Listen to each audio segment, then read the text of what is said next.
The recording has started. Good morning, everyone. So happy to see everyone and hear the noise in the phone. I'm going to mute everyone. That's a smart thing to do. Mute mode.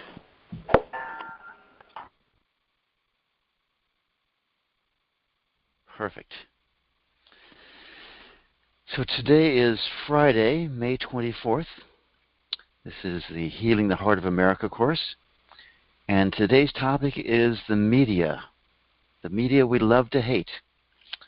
And so we'll be first going into our hearts and then healing individual wounds in our hearts, and then we'll move to the deep pools of resistance and negativity in the subconscious heart of America.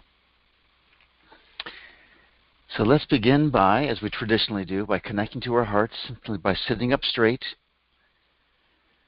and just putting one hand over the other on our hearts and just say good morning to our hearts.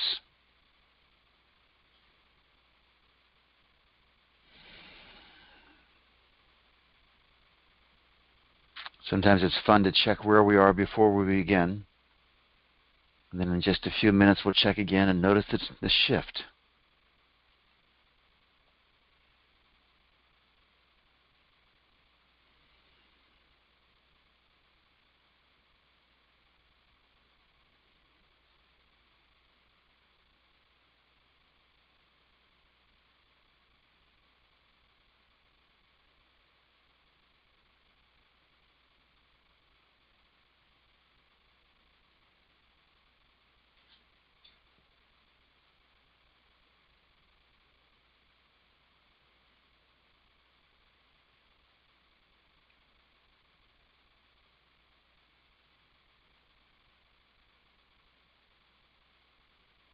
And what happens when we do this simple gesture and connect the energy from our hands to our hearts?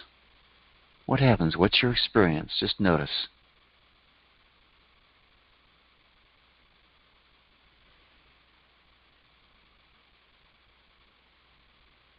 What happens to your mind?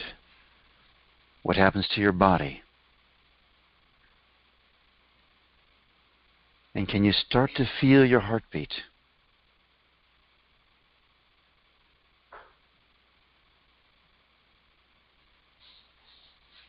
Can you begin to feel the sweetness of moving into our hearts?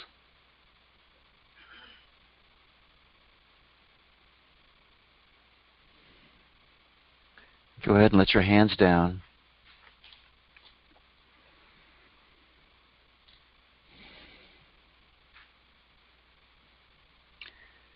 And let's move into the second phase of living in our hearts, of allowing this 16-inch journey from our heads into our hearts. Seems like just such a short distance, but so much happens when we make that shift. So let's begin this process of heart rhythm meditation. This wonderful practice that comes from the amazing desert fathers and desert mothers, the Abbas and Ammas of the 4th and 5th centuries. And I always like to give a nod of appreciation to Susanna and Peron Bear, who brought this out by researching these great God-realized beings.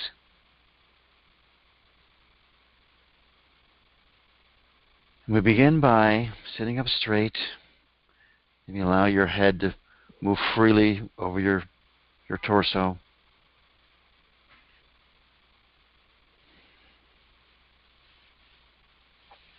And just begin noticing your breathing.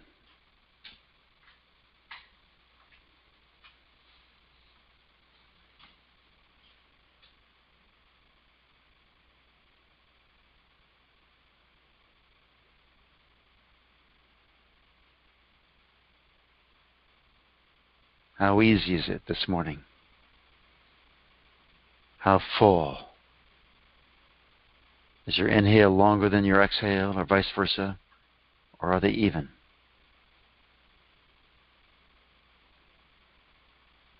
Whatever you notice is fine. It's actually a disguised method of letting us just begin to love this wonderful part of ourselves, the breath.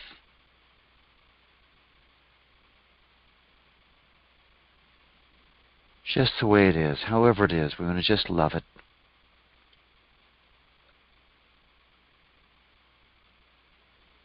It's this interface between the inner energy and the outer energy of creation.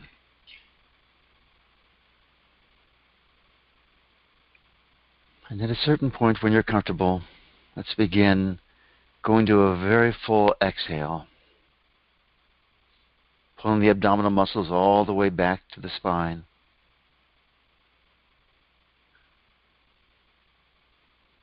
And relaxing and allowing the full inhale to follow.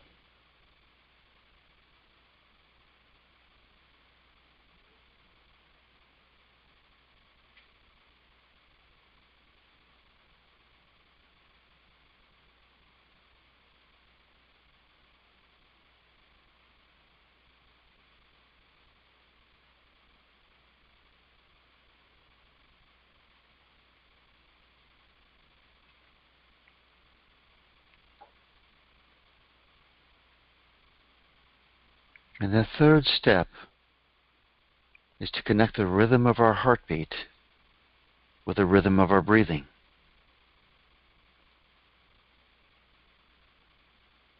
So it means connect to your heartbeat. Most people can just feel it after a while within. And if you can't yet, don't worry. Just feel your pulse in your wrist, or feel it in your throat, your neck. Or perhaps hold your breath, and then your heartbeat will become very loud. When we begin to inhale, I'll say 8 breaths, but whatever's comfortable. Could be 6, 4, 10. Inhale to 8 heartbeats, and exhale to 8 heartbeats.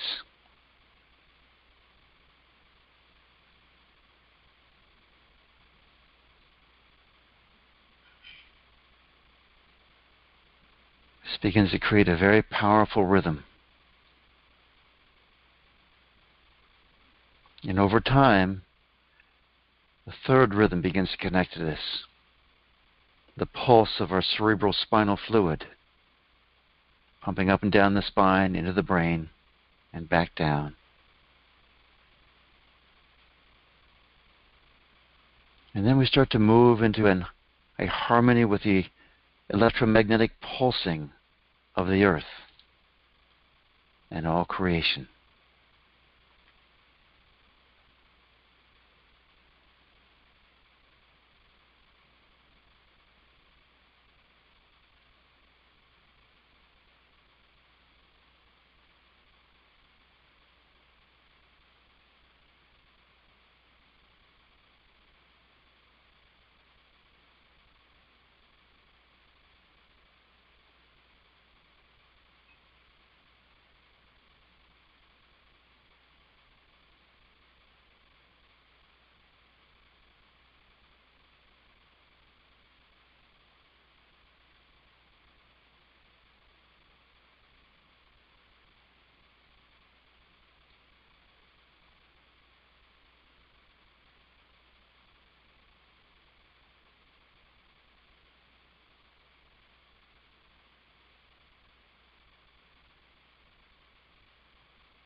And every morning we try to add some variation on this basic practice.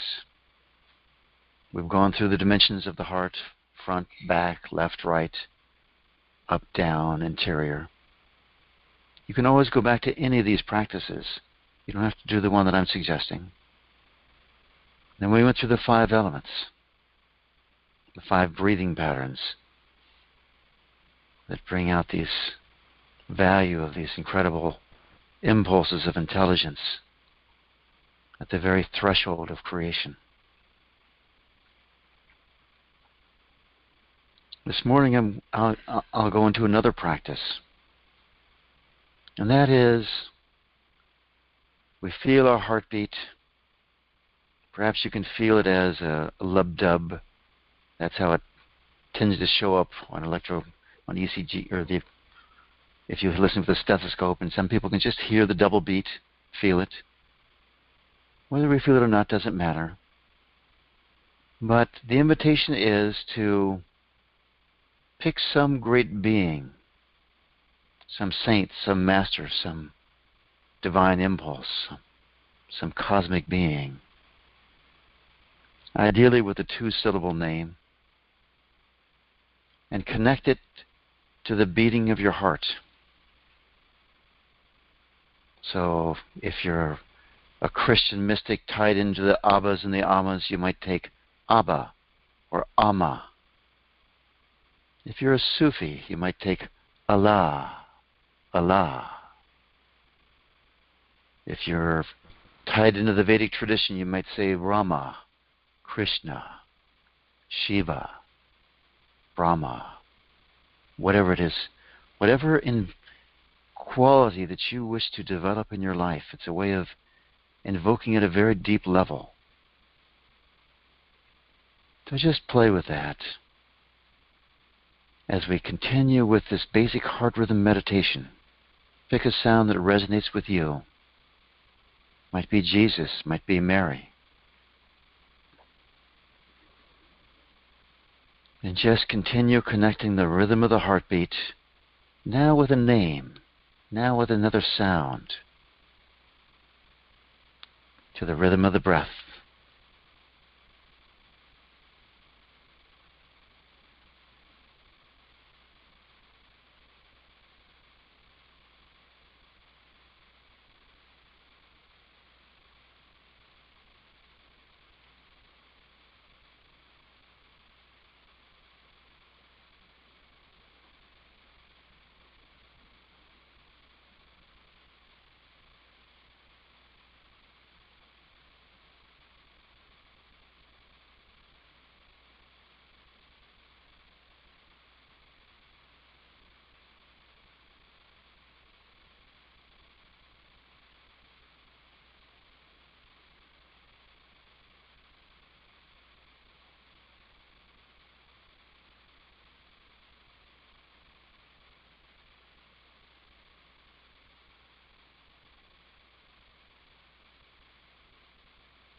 And just check to see, just check to notice if you might feel a little more intimate with this being, a little closer to this being, that there just might be a little bit more possibility of a flow of inspiration and guidance, of friendliness with this being. This is something that's very cumulative. It builds and builds and builds.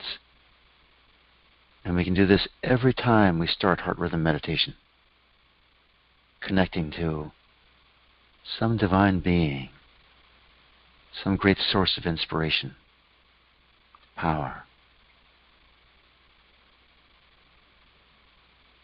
And I always like to, before we begin the process of healing our wounds, to begin to allow our hearts to expand. It's much more feasible to heal our wounds when our hearts are expanded. So begin bringing in energy as we inhale into the heart, and as we exhale, expand that energy out.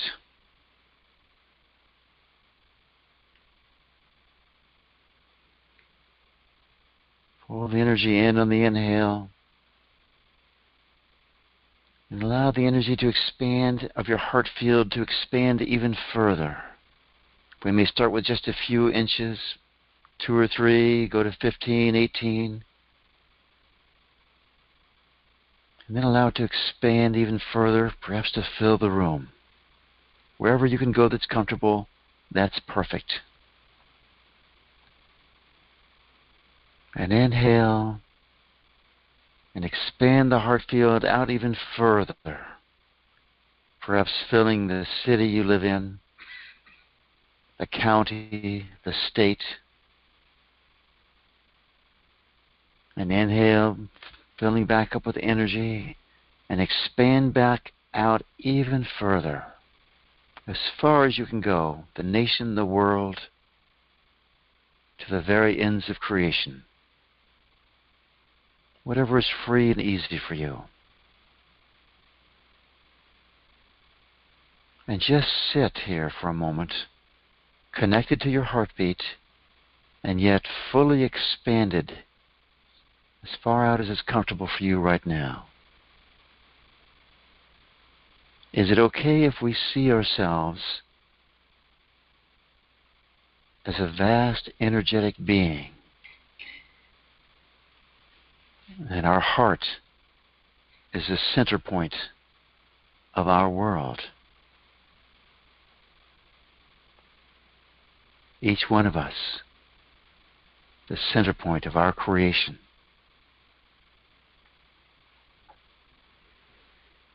And let's begin exploring and asking questions to welcome up some of our old hidden energy, the deep energy within us that wants to be healed. So I'll start with a pretty basic question. And of course, anything going on in your life, you're free to work with that right now. What don't you like in your life? I'm just picking a topic that I presume will stir people. But if you have something already, just work with that.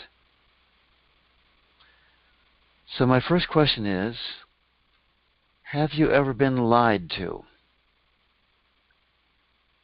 And this could be an innocent lie like Santa Claus, or a deep, deep betrayal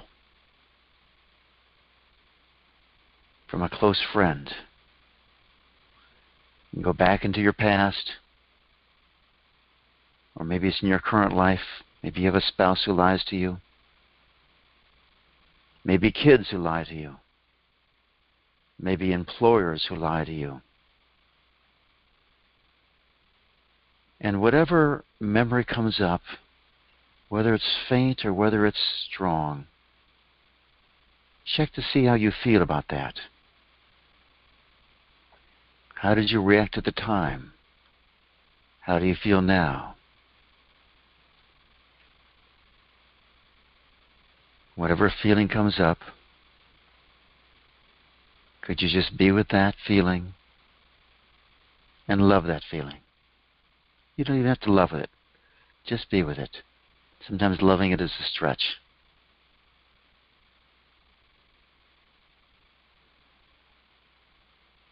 Where have you been betrayed?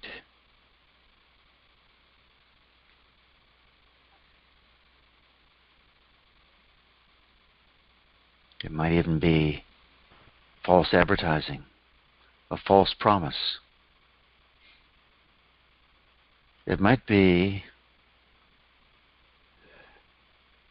a spiritual teacher waxing eloquently and simply overstating the truth. All for your own good, of course.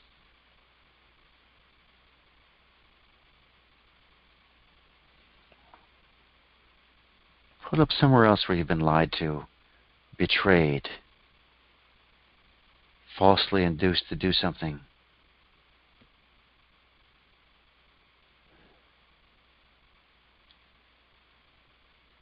And could you feel that energy? And this time, if it's comfortable, pull that energy into your heart and let the heart transform that energy into some divine quality. Perhaps it's forgiveness. Perhaps it is the quality of truth, divine truth. Oh, that one resonates with me this morning. All the times we've been lied to, promised falsely, people promised this and then they failed to deliver. All that frustration, all that anxiety, can we pull that into our hearts and allow divine truth to flourish? Divine truth. Absolute truth, whatever that means to you. There's a quality, the being that is truthfulness, in almost every tradition.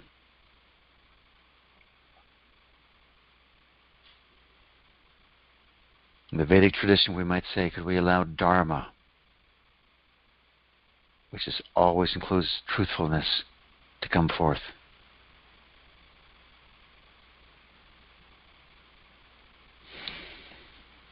Put up something else.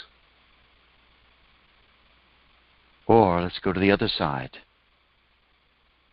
When have we ever lied to someone? Even if it was just a tiny white lie, so that we could avoid an uncomfortable situation. Where have we made promises? Where have we made vows? Anyone ever made a vow and broke it?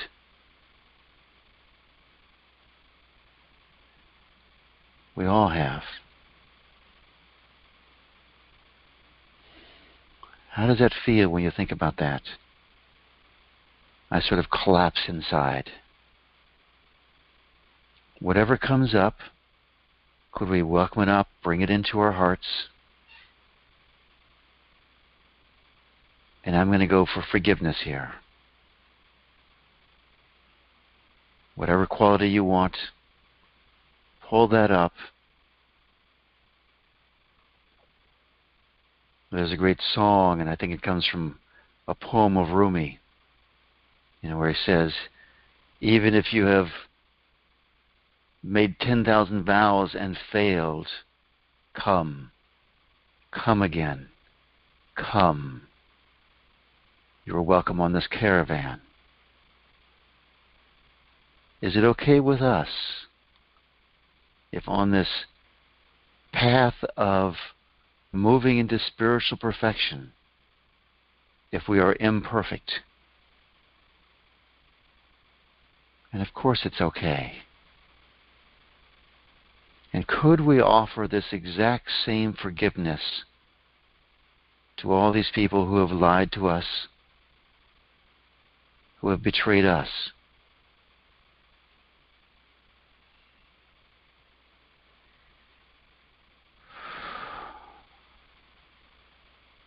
And let's just say yes.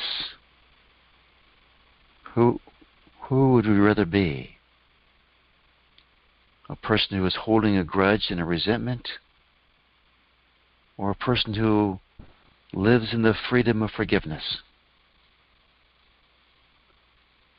Could we forgive them some more? And even still more? And could we forgive ourselves some more?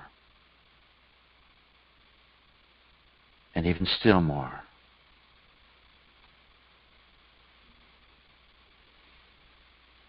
So as we sit sort of in this sweetness of forgiveness, let's move on to the heart of America, and let's talk about the media. The media that we love to hate.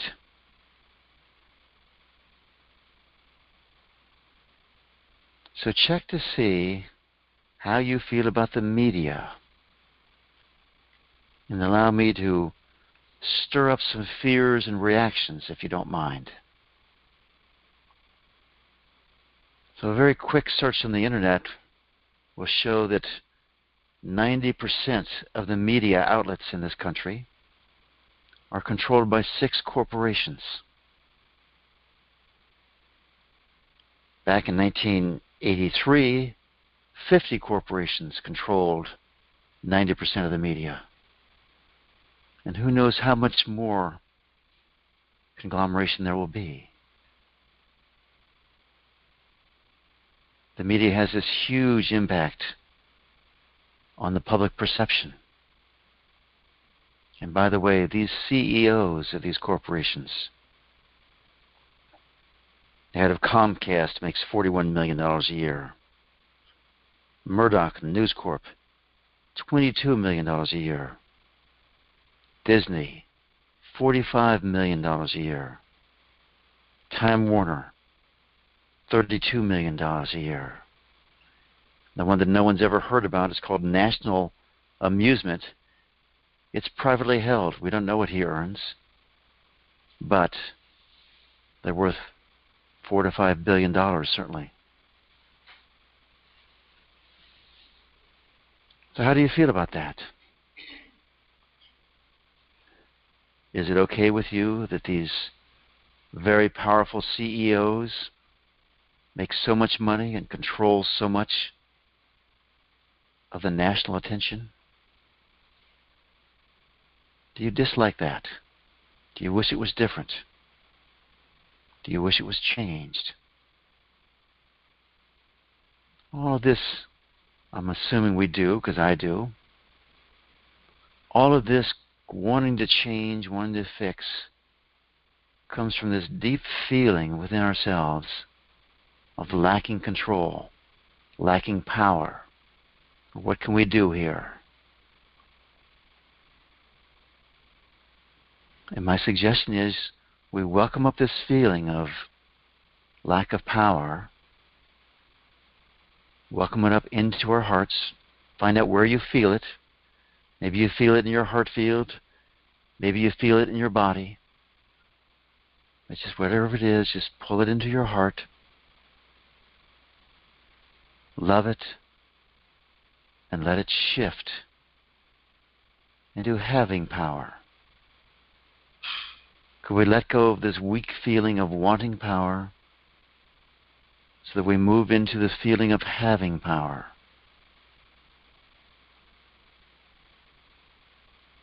And could we do that again? Welcome up this feeling of being powerless and move into having power.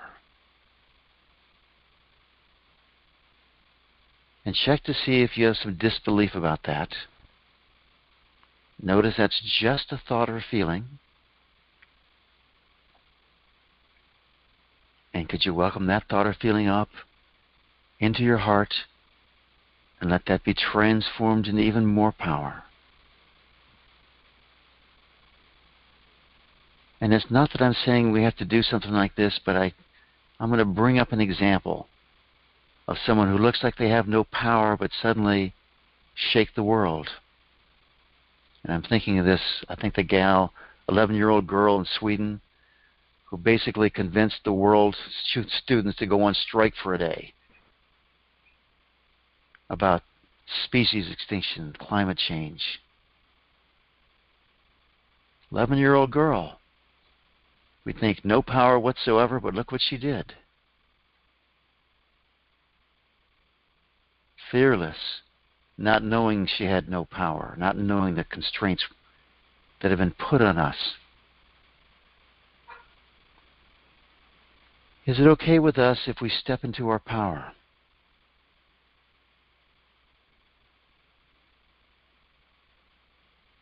And just allow that yes to come forth.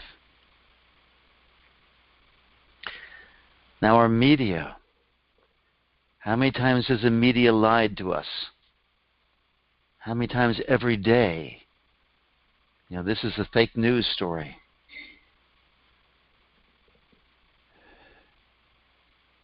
Fake news that has serious repercussions. So the weapons of mass destruction was probably one of the original fake news stories. And most of us bought it and caused a war. Gulf of Tonkin was a fake news story. The media doesn't investigate enough.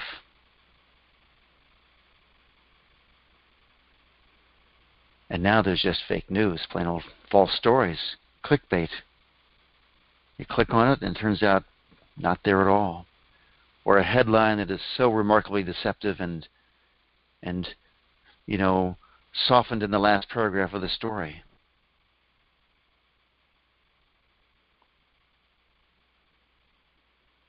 How do you feel about fake news? How do you feel about the media lying? Or the media being inept or choosing their own particular perspective and only reporting that? Whatever feelings are coming up, could you welcome them up? Love them and let them go. Does it give us power to live in resentment? Does it give us power to live in fear, to feel like the media is bigger than we are?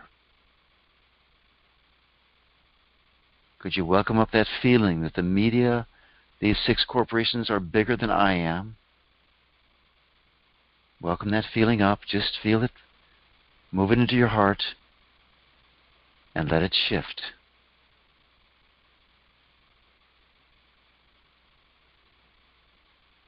Let it shift some more. And then let's pull up the billionaires we love to hate. Left side, right side. The left hates the Koch brothers, the right hates George Soros. I can go into all the things they both do, and I'm not going to. We all know there's issues here. And could we, first of all, look at both of these huge influencers, billionaires that really influence the political world, and that sort of a thing, the media world? Could we look at them and check to see if we have any hatred, any resentment, any fear? And whatever that is, could we welcome that up and let that transform into love?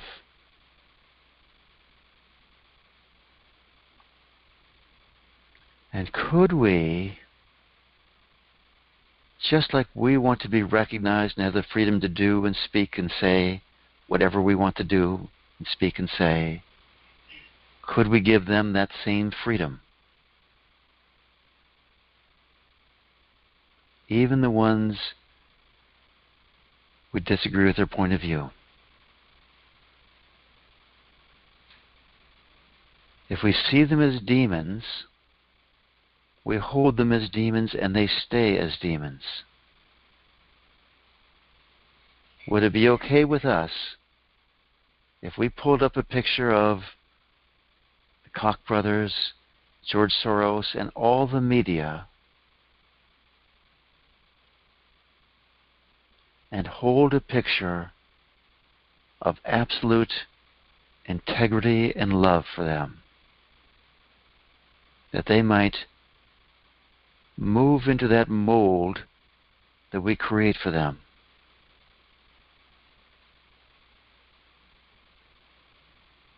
We've all seen this before. Some adult, probably in our own lives, held a great picture of ourselves or of someone who's deeply troubled, and the person just responds to that loving image and grows up to fulfill that image.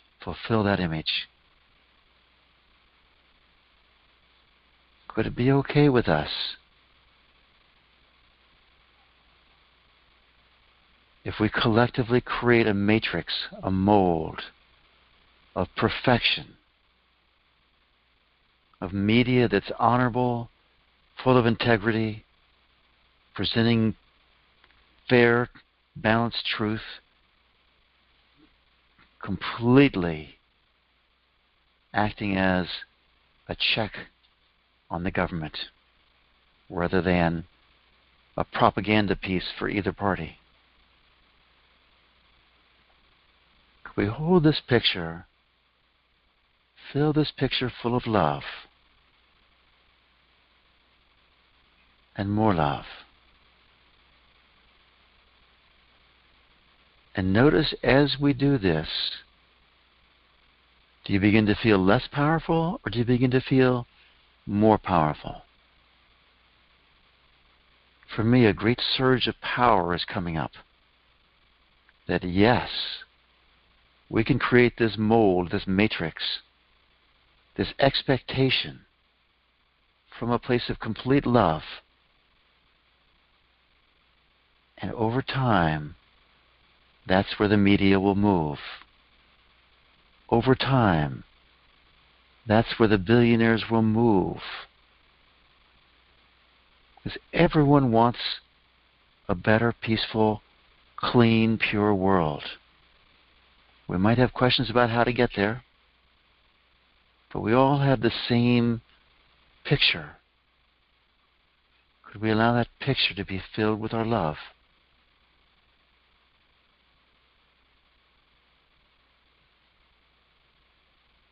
And more love. And again, check inside your body. How are you feeling when we proactively create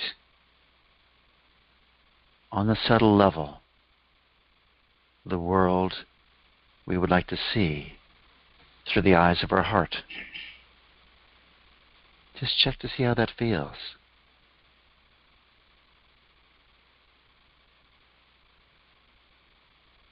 And is it okay with us, every time we feel frustrated with what we see in the news, we move into our hearts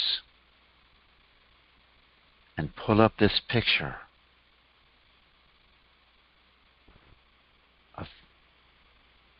of media with integrity,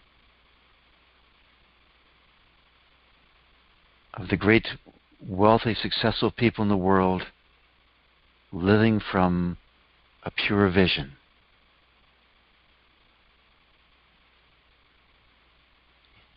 And imagine we have to do this 1,000 times. Is that so bad? We have to do it 100 times. But eventually this just becomes a new habit for us. Instead of automatically complaining, which is a place of weakness, instead of complaining about the media, we just, oh, here it is, and here's what I choose to empower. Media with integrity. Wealth with integrity.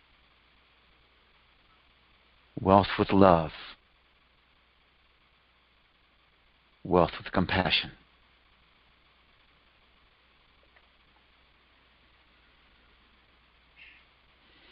And just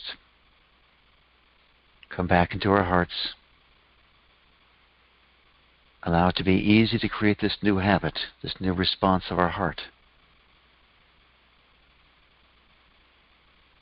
Just sit in your heart for a moment, grateful that this subtle power is ours to use. All we need to do is claim it and use it. And perhaps let your attention move down to your feet, the soles of your feet. Make sure we're fully connected to the earth.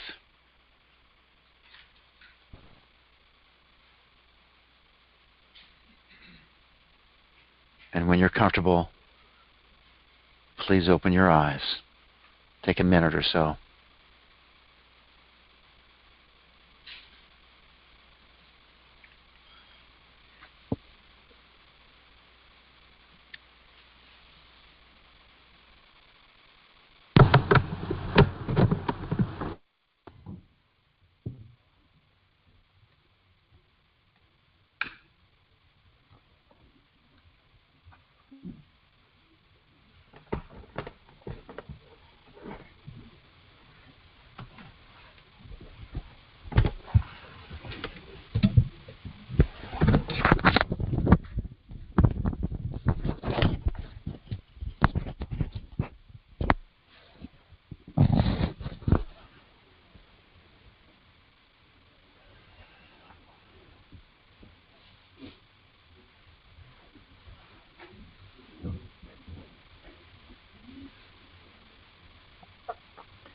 Well, this ends the formal part of this class. Now we start the optional second half, or however it runs.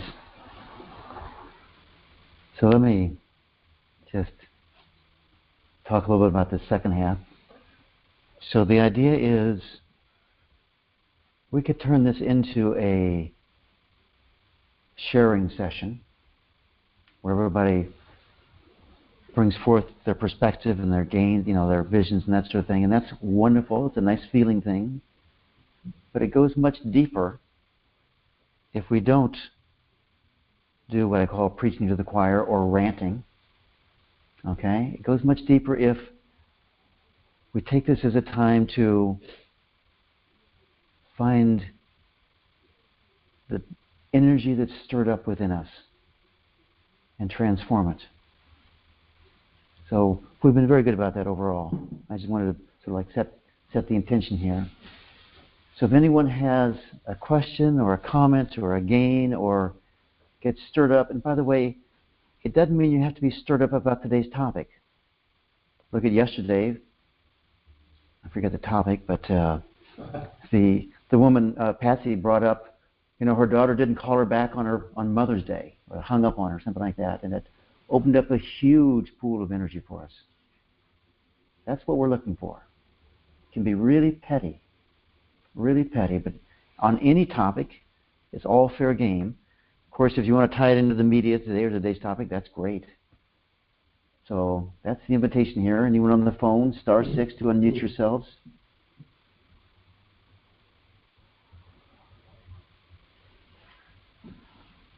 Stephen? Yes, hello. Hi, it's Jessica. Oh, Jessica. How nice to hear you. Thank you. Something that's been coming into my awareness through this process is programming. Yes. Like the Perfection program? Yes. I'd like to work on programming. Good. Well, let's work on the Perfection program, okay? Great. All right. So where do you need to be perfect, Jessica? Everywhere. Everywhere. Parenting is a big one. All right. Let's just start right there, because we start releasing on that, and everything will shift along with it. So everyone on the phone, here in the room, so look for something in your life where you feel like you need to be perfect, or something really bad is going to happen to you. The classic is to say, if I'm not perfect, they're going to kill me. All right? So let's talk about parenting, Jessica. So, too bad you're not perfect, huh? Yes. Right. So, can you welcome up that feeling that you're not perfect? Yes. Yes. And everyone else, where are you not perfect? Where could you be improved? Where could you be better? Where does it really count in your life? So, Jessica, where did that, the way that tends to work best with programs, I'm just giving everyone a picture here, is to go back to a very early memory in your life of where this first showed up. And if you can heal that and unwind the energy there, all the rest of the programming tends to dissolve and fade away. So when was the first time where you felt like, if you weren't a perfect parent, really bad things are going to happen to you? Well, I can picture myself as a child being yelled at by my father. Yes. So go back to that. About how old were you there? Probably 6. Good. So there you are, you're 6 years old, and your father is yelling at you, right? Yes. And how do you feel about that? I was terrified. And the way I interpreted it, that he didn't love me, which I know intellectually is ridiculous. Right. So good. So everyone, can you go back to some time when you were a child, or wherever, whatever works for you, parents were yelling at you, or some stranger was yelling at you, or something like that, and terror comes up. So, Jessica, do you like that terror? No, I do not. You do not. And does not liking it make it go away, or does it hold it in place? It keeps it in place. It keeps it in place. We don't like it, so we section it off. We store it, say, oh no, I'm not going there, right? Yeah. Right. Now, could you let that feeling that you're resisting, that not liking feeling, could you just let that come up and let it go? Yes. Yeah. All that not liking feeling, all that resistance feeling. Could you just let that go some more? Yes.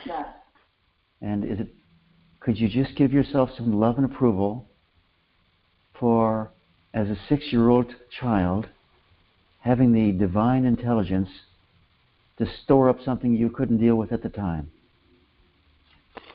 Yes. Yeah. So could you give yourself some more love and approval for this incredible mechanism that you created, your body-mind? Yes. Yeah. And can you see that was exactly the right thing for you to do as a 6-year-old? I can. Yeah.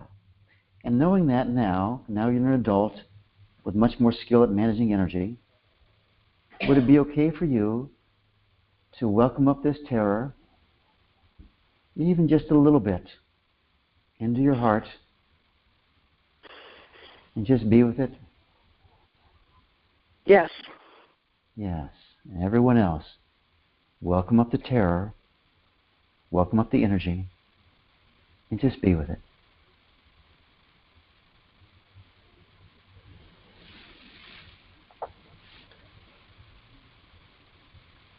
And Jessica, can you pull it up even more into your heart?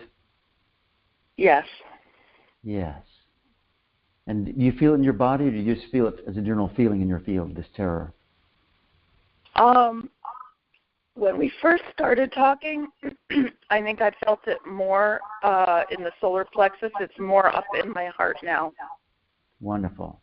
So just keep your attention there in the heart with it. And is there some quality that you'd like to create in your life? Divine grace is what came into my mind earlier when we first Wonderful. started. So is it okay with you if all this energy just shifts into divine grace? Yes, I like that. I like that too. And it's just energy, right? That has Yes. a label of terror on it. Mm-hmm. Is it okay if that label just shifts and we call it divine grace? Yes. So your body did this wonderful thing of holding this pool of divine grace for you now to bless your life. Is that okay with you? Yes. Yeah, and how does that feel? How do you feel about it now? It feels wonderful. Nice. So when you look back at this picture here, you're 6 years old, your father's shouting at you. Can you look at him with love? Yes. And even more important, I look at myself with love. Good. And can you look at yourself more with love? And your father, who is just reacting, trying to be a perfect parent himself, right? Yes. Yeah, that's what he's trying to do. And have you ever tried to be a perfect parent? Many, many times. So could we reframe all the times when we've shouted at our kids as coming from this place of wanting to be a perfect parent? Yes. Is that okay with you, Jessica? That's beautiful. Yeah, and it just comes out the way it comes out because we're not yet perfect, right? Mm-hmm. So here you've been living your life, not perfect all this time, right? Mm-hmm. Right, and life's been okay, hasn't it? Yeah. Yeah, so is it okay with us if we're not perfect and we still live a wonderful life? Yes. That's okay, isn't it? Mm-hmm. So could we welcome up this whole early pattern of, as a child, is where it comes in. We have to be perfect or they're going to yell at us. And see, it's just a habit of energy. Programs are just habits. I've been using the word habits instead of programs. Programs are just habits. We have this habit. Oh, I better respond in this way to be perfect. And it's just a conditioned response, meaning just a habit. Is it okay with you, Jessica, if that's loosened this morning? Yes. Yeah, and already it feels loosened right now, doesn't it? Oh, very much so. Very much so. Good. And can you look at your kids right now and let them be imperfect? Yes. Yeah. Did you have any resistance to that? No. Good. So your kids should be perfect. And you can say that with no pinch, or is there a pinch in there? I just feel love. You just feel love. Good. So no judgment there. Good. Is it okay with you and with everyone if we give our kids, no matter how old they are, complete freedom to evolve in the way that their hearts determine? Yeah. Is it okay with you if you allow your kids to make their mistakes? Yeah. Yes. And actually, I'll just tell you, it's very Vedic, and this comes from Amashi. She said, you can be strict with your kids when they're young, but by the time they get to be teenagers, your best bet is to become their friend and give them advice and let them live their lives. Because you don't really control them anyway, do you, Jessica? No. No, that just doesn't work. Creates resentment. Correct. They fight and rebel. So would it be okay with you, Jessica, with your kids, if you came to a vision of each child in their fullness, in their purity, in their perfection, the great spiritual beings that they are,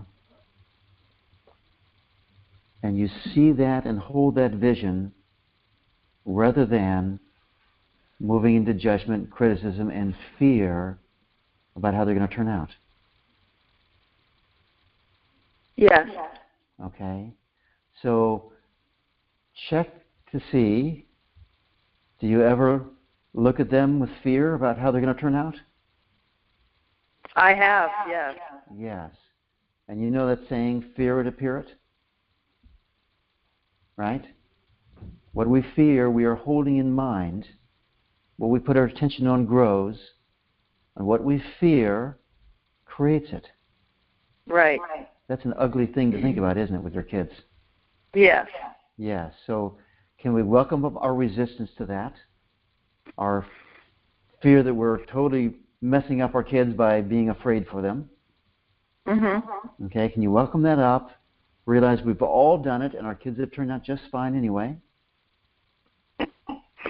Yes. And just let that judgment of ourselves go. Let go of that beating up of ourselves. Okay? Yes. Yes.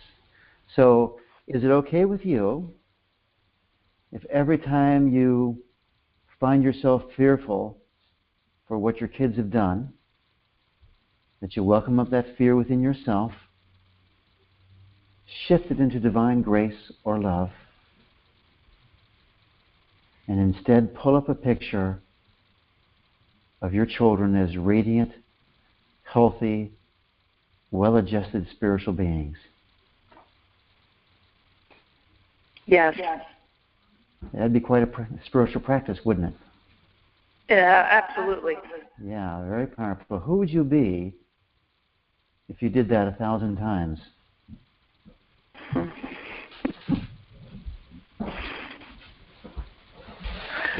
A lot more peaceful and serene. A lot more peaceful and serene. Yeah. Everyone ask yourselves, who would you be if you did it even 100 times? Something you fear. Maybe you don't have kids, but it's something you fear in your environment, and you look at fear instead and say, aha, I'm going to move to love. And hold the divine picture of love for this situation or for this child. Even doing that 100 times, who would you become? And just Amaji keeps coming into my mind. You'd become like Amachi. Yeah, that'd be okay, wouldn't it? That would be great. That would be great. And that's all of our destiny. To be like the spiritual teachers that we admire. And the reason we're attracted to them is because of their love, because of their purity. Mm-hmm. And is it okay with us if we start to see ourselves as divine beings in our complete fullness? Walking on the earth. Yes. Walking, you wake up, Jessica, in the morning and you're making breakfast like you're a divine being. That okay with you? Yes. Yes. You're looking at your bills as if you're a divine being. You're looking at your bank account as if you're a divine being. You're looking at your body as if you're a divine being. How does that feel? Is it wonderful? Okay? Yes. It's okay if we claim that, isn't it? Yes. That's for me. All right, Amachi. Thank you, Stephen. Thank you very much for bringing that up. All right. Have a wonderful day. Thank you. You too. Thanks. I guess the invitation is there for us to walk through our day as a spiritual master, huh? Okay. It's a few minutes before 10. Close enough to 10 to call it a day, unless people start speaking up or sitting up here. Any other? Please. We have a volunteer here in the room.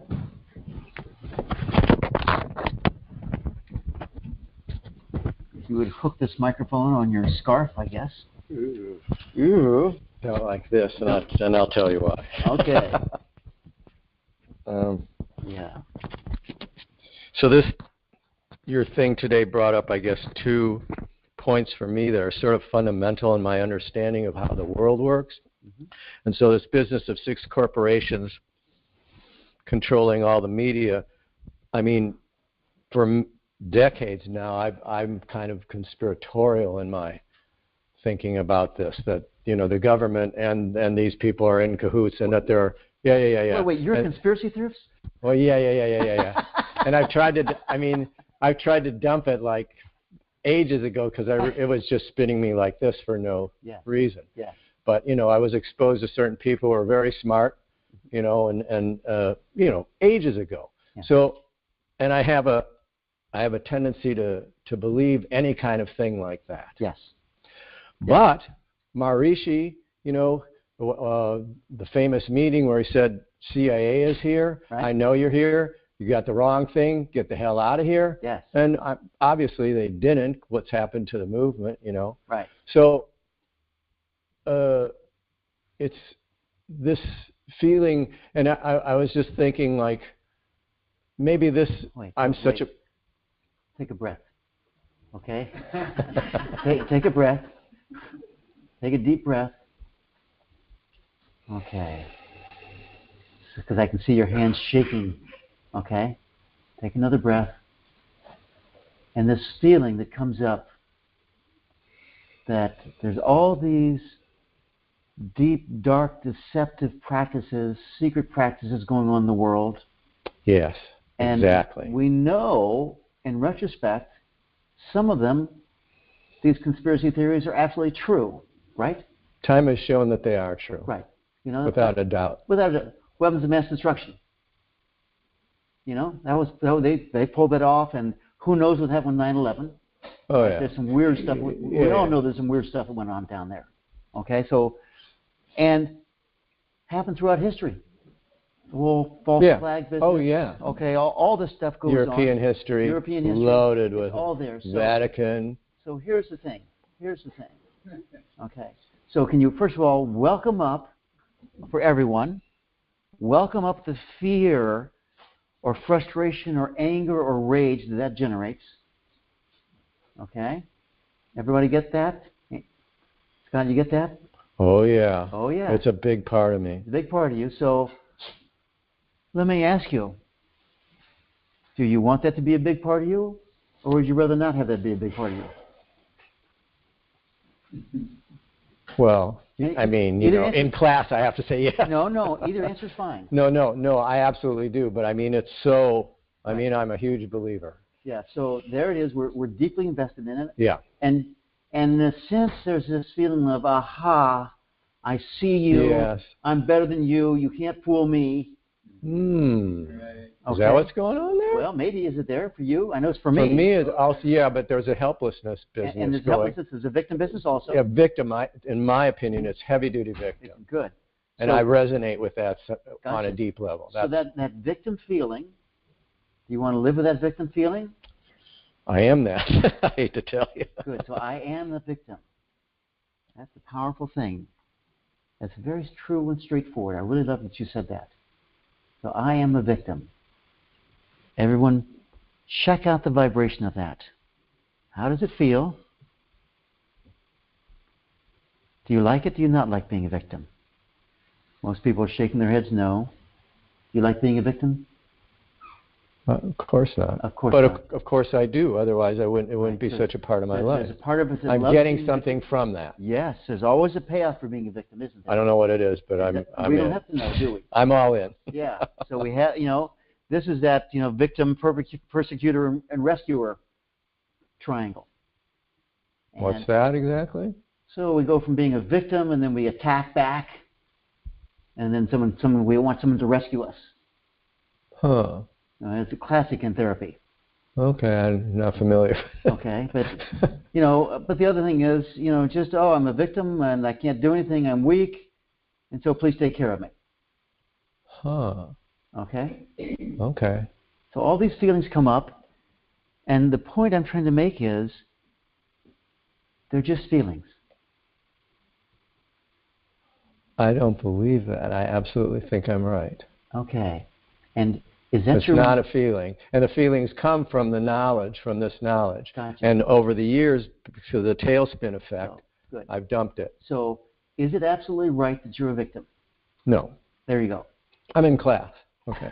Well, but think about it. Yeah. Okay. I have to say yes. Yeah. Well, because you get that though. Oh, I get it. Okay, good. Okay. I'm with you now. I got you. So sitting in this class as you have for the last 2 weeks or so, have you ever noticed that you can pull up energy and let it go? I mean, yeah. I don't know how effective that is. I mean, to some degree, yes, absolutely. And then you feel lighter and easier? Yeah. Okay, good. So would it be okay with you if you expanded yourself into your spiritual nature? Let your heart expand out.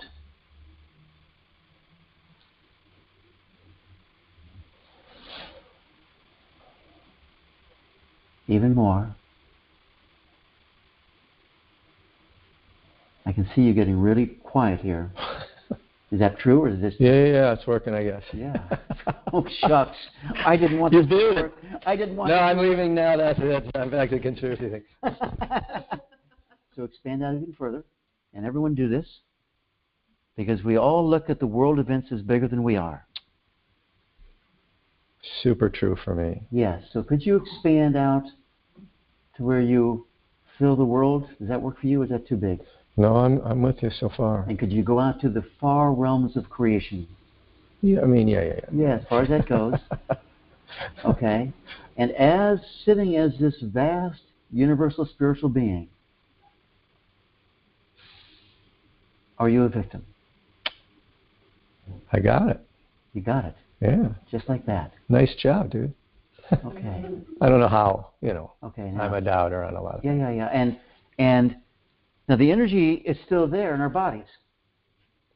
Okay? The bigness energy? No, the bigness energy is, but, will it ever come up again that you're going to feel like a victim? Oh, yeah. Oh, yeah, it is. That's it's a deep part. It's still in there. Yeah. Okay?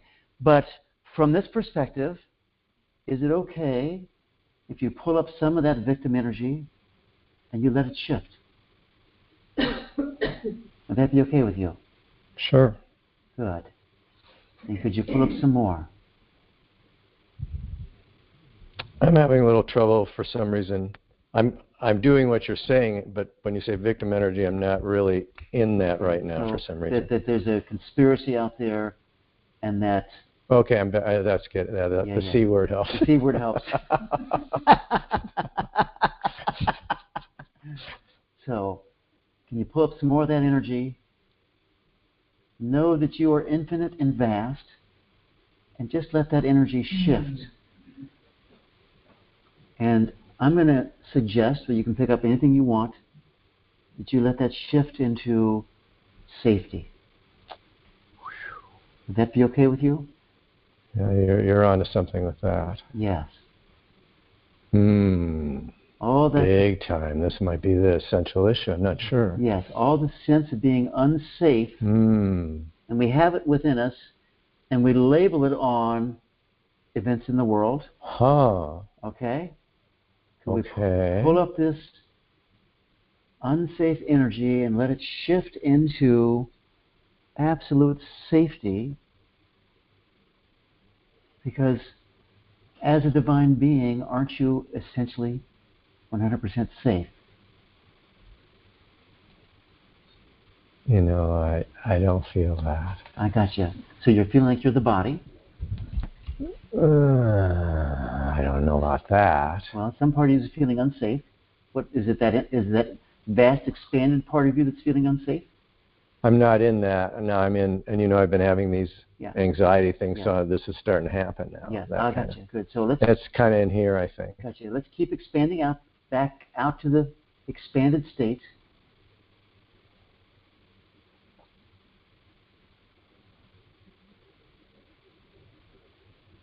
You go there very quickly, Scott. Huh? You go there very quickly. Okay, cool. I mean, I can see it. I mean, you tell me if you're experiencing that. No, I think so.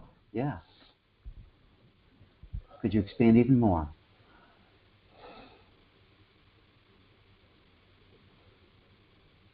And while you're expanded,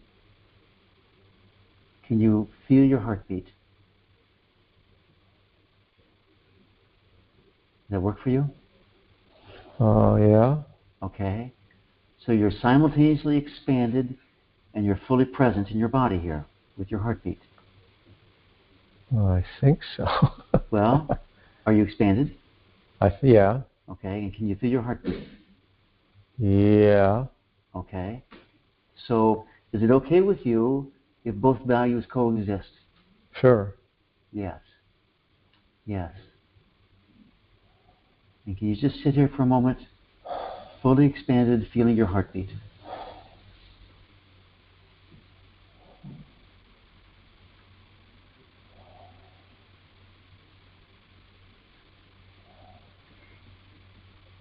How are you feeling?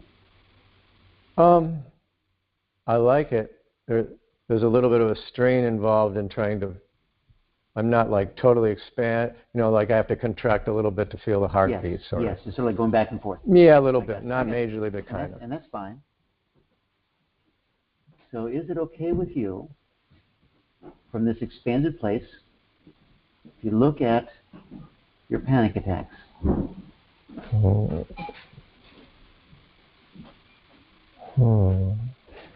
Just look at them. You don't have to do anything with them. Just be with them. And can you allow yourself to be bigger than the panic attacks? Yeah. I'm not experiencing them though, but I get what you're doing. I get you. I know. You're feeling it. And honestly, you may not be able to go here in the middle of a panic attack. Yeah. I get that. Definitely not. I get that. But would it be okay with you if you started this practice of allowing your energetic body to expand, so you become more and more familiar with it like this? Yes. Okay? Very good. And allow that, and over time, is it okay with you if you gain more mastery over your energetic body? Oh, yeah. That's okay. Absolutely. Yeah. And that's just something you cultivate. With practice. Okay. Okay? All right. Do it again and again. All right. Okay, cool. So that's where I'd go, and I'd look at the conspiracy theory stuff as practice, a practice field. Oh, okay. All right. Okay? All right. Because it's ready fodder. Yeah. Oh, yeah. And every time you... It's related with me, yes, too, yes. all this business. Yeah. So you just start the practice of every time you feel a little bit of fear, like, oh, this, I'm doing the victim, you go, wait a second. I feel that a lot, actually. Now I'm thinking, just fear, period. Yes. Because I think I'm very a person, and people have told me this, too, sometimes, that I'm a person that just doesn't feel safe in the world, period. For decades. This is not a new thing. It's not a new thing. I know, it's very deep. Yeah. And it's been there for decades. Is it okay if it takes a little bit of time to... Oh, yeah. Yeah, sure. Okay. I'm okay with You're that. okay with that? I'm a TMer, You got to keep in there with nothing happening. I understand that. Well, actually... Don't you? Actually, Hello? What I want you to do is monitor.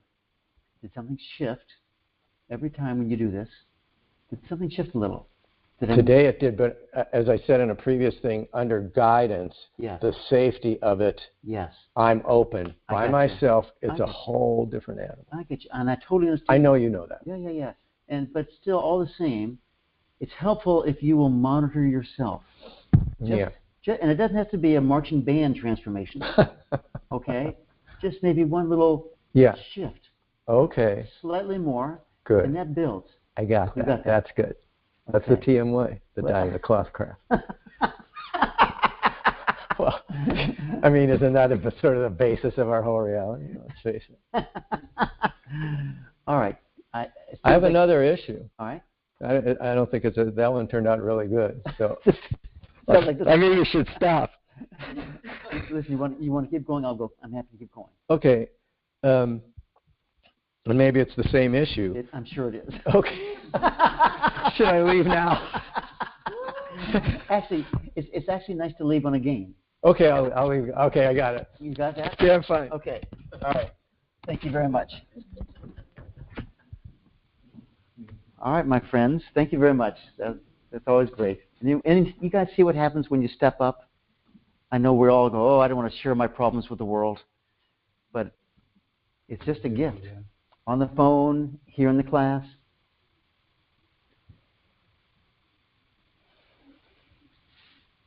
Should we say, walk with God?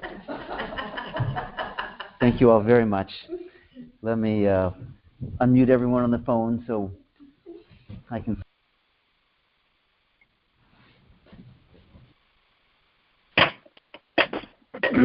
Really great Thanks, everybody. today. Thank you. Oh, thank you. Great. Thank you. Thank you, everybody. Gosh, thank you. Thank you. Thank you, and well done. All right. Love having you guys. Really love it. Really appreciate it. Love you. Have a great holiday. Thank you. Great. See you next week. See you next Tuesday, right? I forgot to mention it.